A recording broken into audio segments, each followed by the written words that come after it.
I am so pumped up for today's Lakers report, but first, I'm going to be even more pumped up if we're able to reach our milestone by the end of the day of 46,000 subs. You see the numbers to my right?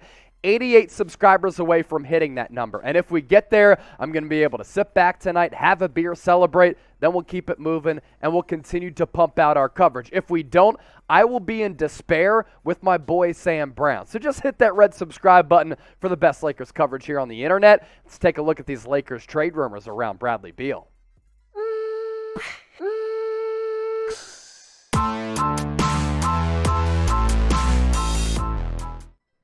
All right, let's get it. This is the Lakers Report by Chat Sports. I'm Chase Senior. Hope all of you are gearing up to have an awesome weekend.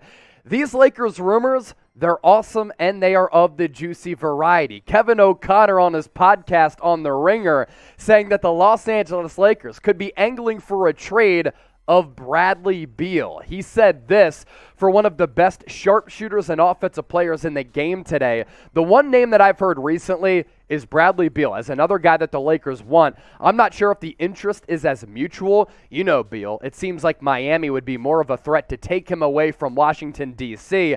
I don't think you can also rule out Boston either because of his relationship with Jayson Tatum, but the Lakers are going to try to angle for some moves like that using the Russell Westbrook expiring contract and those first-round picks in 2027 as well as 2029.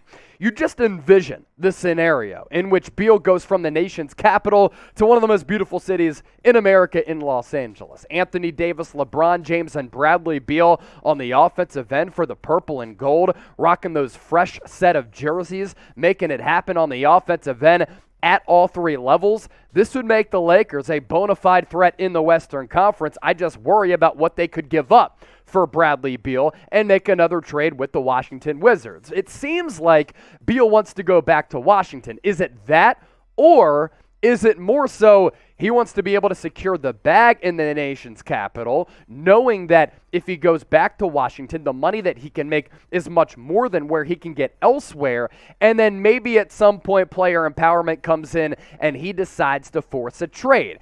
He did say this recently to Taylor Brooks of Bleacher Report. Obviously, I consider my family. What do they want to do? Where do they want to live? What are they comfortable with? And obviously the team. So it is surreal in a lot of ways to be in the position I am in. It is crazy numbers with my contract. It is what it is. It's uncontrollable. It's out of my control, but I'm blessed to be here. Again, I don't shy away from that. I take it all on with a full front, and I have to do what's best for me. I know what my decision will be based off of, and that's going to be where I feel like I can win. That's going to be my decision. If I feel like I can win in D.C., that's what I'm going to do. I want people to respect that. Here's the problem, Beal.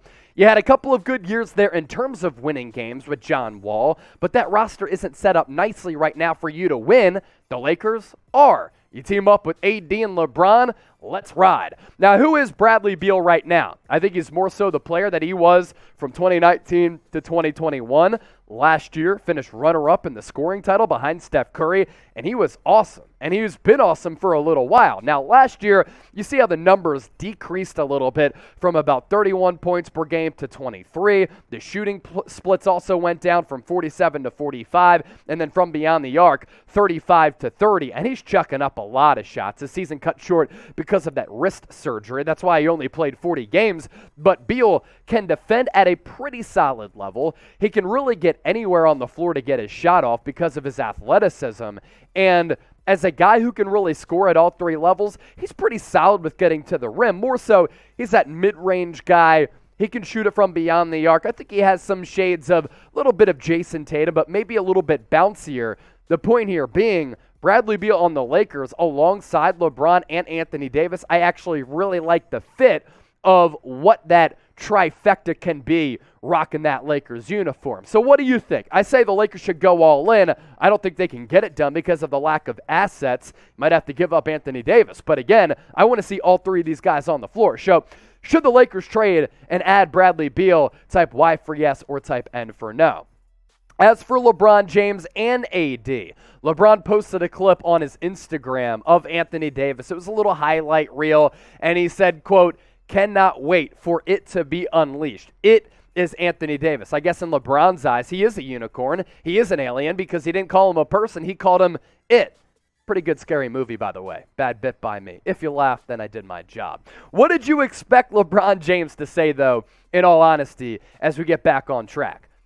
Of course he's pumped up to play with Anthony Davis. He wanted the Lakers to trade for Anthony Davis, and that's why they mortgaged everything that they did to bring in AD. And we saw in the bubble season how special Anthony Davis can be. We're talking about a player who's a generational superstar. He's one of the most gifted athletes that we've ever seen grace the basketball floor. He has limitless talent. The literal only problem with Anthony Davis is lack of availability and him being a little bit brittle. But coming up around the corner, we're going to tell you why there are some reasons to be excited about Anthony Davis. First, though, shout out to today's presenting sponsor, Rumble. We can put our content on YouTube. Yeah, we also put our content on Rumble as well. And if you want free and exclusive content, join us over there.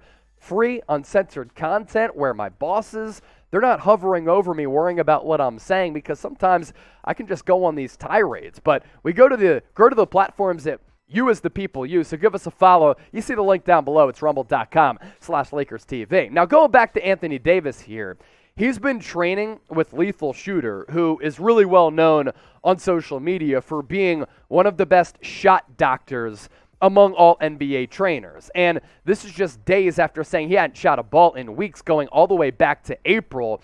And it's, of course, a good sign when Anthony Davis still has the drive. It's a good thing to see him back in the gym. I think he needs to be in better shape. I think he needs to do the necessary things to put him in a position where he doesn't continue to get hurt. And he shot below 20% from three-point range last year. You team up with Lethal Shooter, and hopefully those numbers that you're seeing on your screen here, they can get a little bit better. The raw numbers and the numbers that you just blatantly see on a stat sheet, they're pretty solid. 23 points per game, 10 rebounds, 3 assists, 53% from the floor. But when it comes to efficiency, and the efficiency is a problem when he's lacking it, combined with the lack of efficiency from Russell Westbrook, and that's why the Lakers were just a really frustrating watch last year. But if Anthony Davis can improve a little bit and you get this semblance of LeBron James this upcoming season, the Lakers can be a problem, especially with Bradley Beal. How many combined points per game for LeBron and AD next year? You going 60? 60 combined points? That'd put the Lakers in a really advantageous spot against some opposing defenses. Give me a numerical figure in the comment section right now. Coming up here in just a few moments, FanSided's Jason Reed proposed two trade targets, for the Lakers to look at. One of them could really bulk up the Lakers' defense, which was porous last year. But first, if you're subscribed to the channel, I want you to get into the comment section and type sub. Why? Because we want to show you some love for supporting everything that we do. First 10 people who type sub in the comment section will give you a shout out on Sunday's video. Now, I teased that defensive upside player coming to the Lakers from FanSided's idea. How about Matisse Thybulle? According to the Philadelphia Inquirer, the Sixers could look to move off from a guy who has made an all-NBA defensive team 2 times in 3 years. Only problem with him, his three-point shot is dog. But FanSided's Jason Reed explored the idea, at least, of trading for Matisse Thybulle. Reports suggest that the Sixers might shop him among some other players on the roster, like Danny Green, who we talked about yesterday, and Furkan Korkmaz. The Lakers really need defensive-minded pieces, and I'm not kidding when I say this. Matisse Thybulle is one of the best defensive wings in the NBA. All you have to do, look at the game tape when the Warriors went on the road against the 76ers last year and watch how he defended Steph Curry. It was exceptional. The only problem is his lack of three-point shooting.